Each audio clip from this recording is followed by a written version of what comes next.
Hello, I'm Nancy Kowalik, broker owner of the Nancy Kowalik Real Estate Group here in South Jersey. This is Real Estate 101, episode 3, and today we are going to talk about the Consumer Information Statement or agency in the state of New Jersey.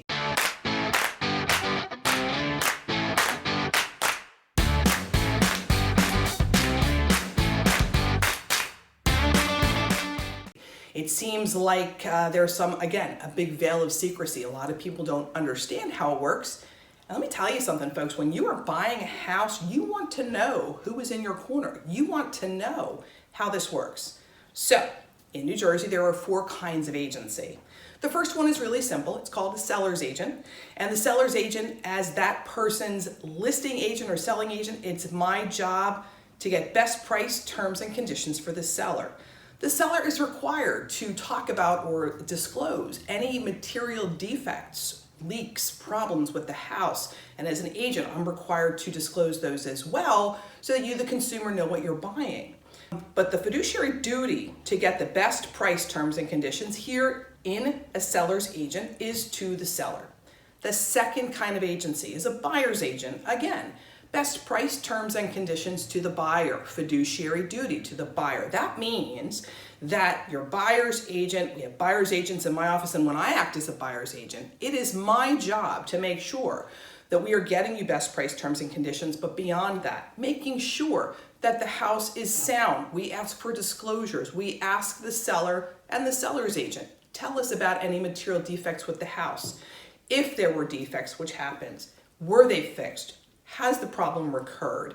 Those types of things. You as a buyer and buyer's agent must disclose the material facts about you being able to fiscally do the deal, right? So you have to be honest about your ability to actually make the transaction happen, that you have the right credentials, that you have the right credit, that you've lined up your mortgage company. So that's a buyer's agent. 2 really separate and distinct things, very clear, and I'm happy to talk to you more about that. Any of my agents will as well.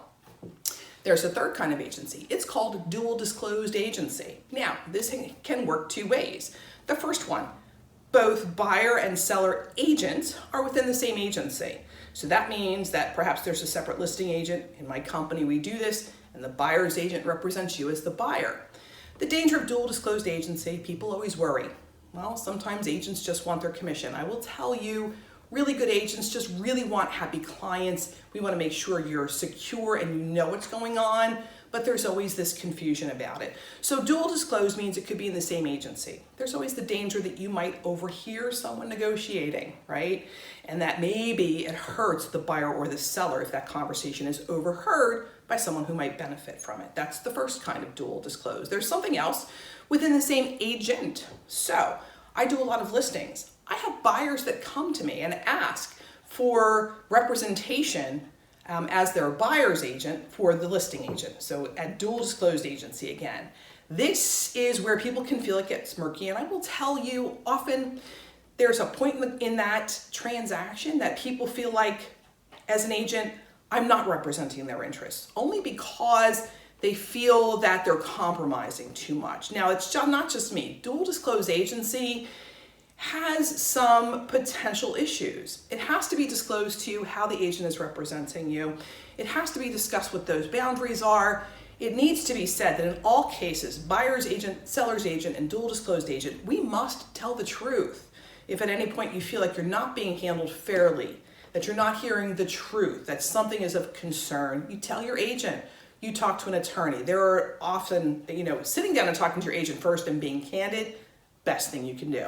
So in all cases, again, seller's agent, buyer's agent, dual disclosed agency, we are required to tell the truth. There's a 4th kind of agency called a transaction broker. Now that transaction broker really has no fiduciary duty to buyer or seller, so they are not required to represent your interests. They're simply putting you together. They are simply making that connection for the purposes really of commission.